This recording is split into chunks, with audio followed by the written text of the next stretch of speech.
Tuhan bersamamu. dan bersama rohmu.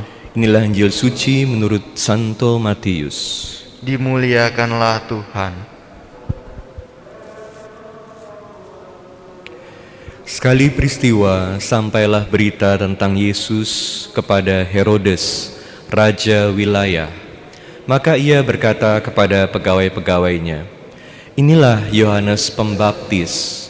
Ia sudah bangkit dari antara orang mati, dan itulah sebabnya kuasa-kuasa itu bekerja di dalamnya. Sebab memang Herodes telah menyuruh menangkap Yohanes, membelenggu dan memenjarakannya, berhubung dengan peristiwa Herodias, istri Filipus saudaranya. Sebab Yohanes pernah menegur Herodes, 'Tidak halal engkau mengambil Herodias.' Herodes ingin membunuhnya, tetapi ia takut kepada orang banyak yang memandang Yohanes sebagai nabi. Tetapi pada hari ulang tahun Herodes, menarilah putri Herodias di tengah-tengah mereka, dan menyenangkan hati Herodes, sehingga Herodes bersumpah akan memberikan kepadanya apa saja yang dimintanya.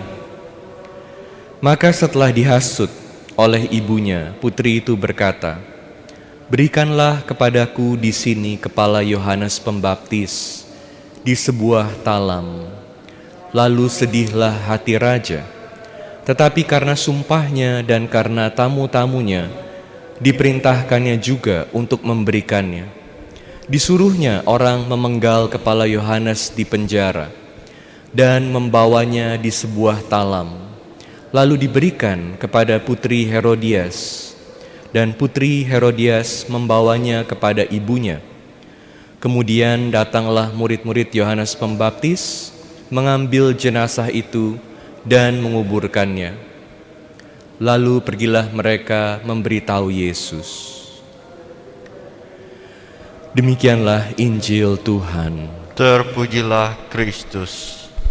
Saudara-saudari saya yang terkasih dalam Kristus, dalam Injil hari ini kita mendengar bagaimana Yohanes Pembaptis ditangkap, dipenjara, dan dibunuh.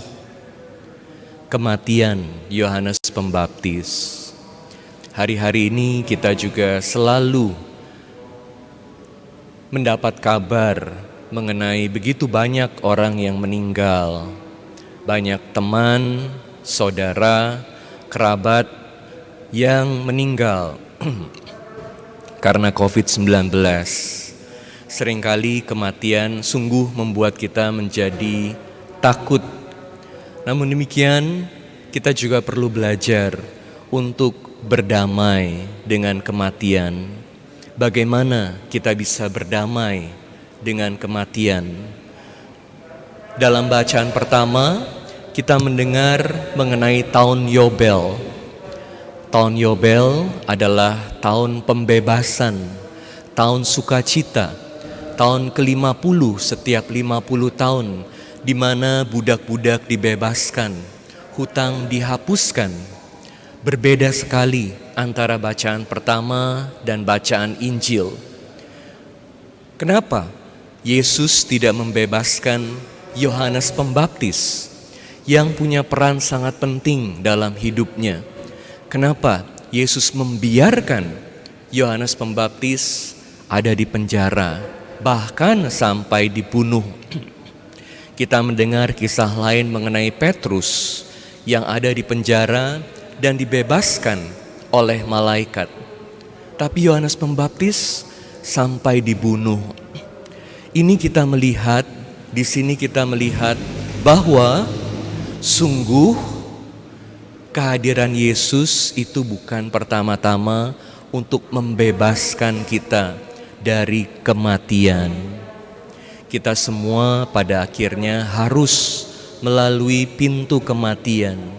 Tapi kedatangan Yesus pertama-tama itu bertujuan untuk memberikan kita kebebasan dari dosa dan rahmat hidup yang kekal bersama Allah di surga. Bukan hidup yang kekal di dunia. Tidak ada orang yang akan hidup kekal di dunia, tapi bersama Bapa di surga.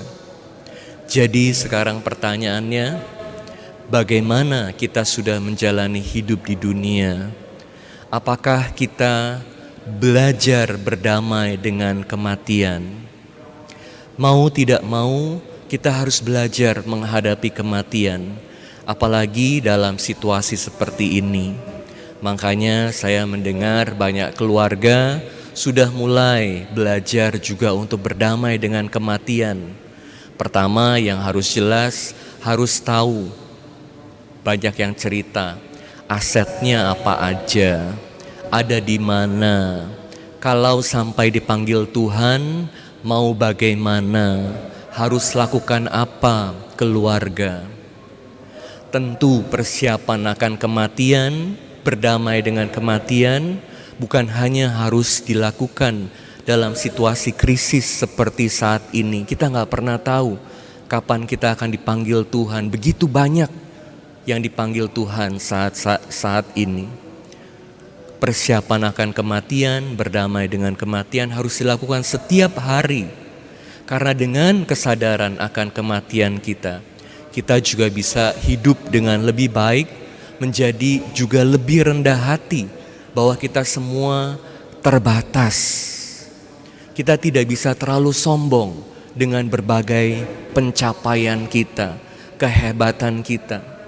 Di hari-hari ini kita juga melihat ada begitu banyak orang yang capaiannya dalam hidup, prestasinya dalam hidup begitu luar biasa, begitu hebat di mata manusia, tapi tidak berdaya di saat harus menghadapi ajal.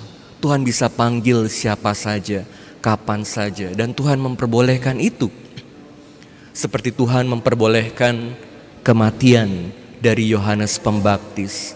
Yesus yang sangat mencintai Yohanes Pembaptis, yang bisa berkuasa membebaskan Yohanes Pembaptis, memperbolehkan kematiannya. Dan tentu kalau kita berdamai dengan kematian, kita perlu selalu ingat pada akhirnya kematian adalah pembebasan sejati. Ini yang pembebasan terakhir, di mana semua manusia dibebaskan dari belenggu yang mengikat dia selama dia hidup, dibebaskan dari berbagai penderitaan. Dan kalau kita selalu berdamai dengan kematian, hidup dalam rahmat Tuhan, kapanpun Tuhan mau panggil, kita siap. Tentu ini bukan hal yang mudah untuk dilakukan, sangat sulit, tapi kita perlu belajar dan perlu terus ingat. Setiap tahun kita merayakan bagaimana Yohanes Pembaptis ini dibunuh. Tanggal 29 Agustus kita merayakan kematian Yohanes Pembaptis. Kenapa perlu dirayakan kematian? Karena hari kematian Yohanes Pembaptis juga adalah hari kelahiran baru dari Yohanes Pembaptis, kelahiran di surga. Dan itu yang kita rayakan untuk semua martir, kematiannya. Karena kematian ini adalah kelahiran baru. Bagaimana dengan kita? Apakah kita belajar untuk berdamai dengan kematian? Henry Nouwen menulis satu buku yang sangat indah. Judulnya The Greatest Gift, Meditation on Dying and Caring. Rahmat yang paling indah, sebuah meditasi tentang kematian dan merawat satu dengan yang lain. Pertanyaannya bukan apakah kita akan mati, karena itu pasti. Pertanyaannya adalah bagaimana kita menjalani hidup sehingga bahkan lewat kematian kita dan sesudah kematian kita bisa terus memberi hidup buat orang lain. Jangan takut dengan kematian. Yang kita perlu takut adalah apakah kita sudah menjalani hidup dengan baik, berdamai dengan kematian.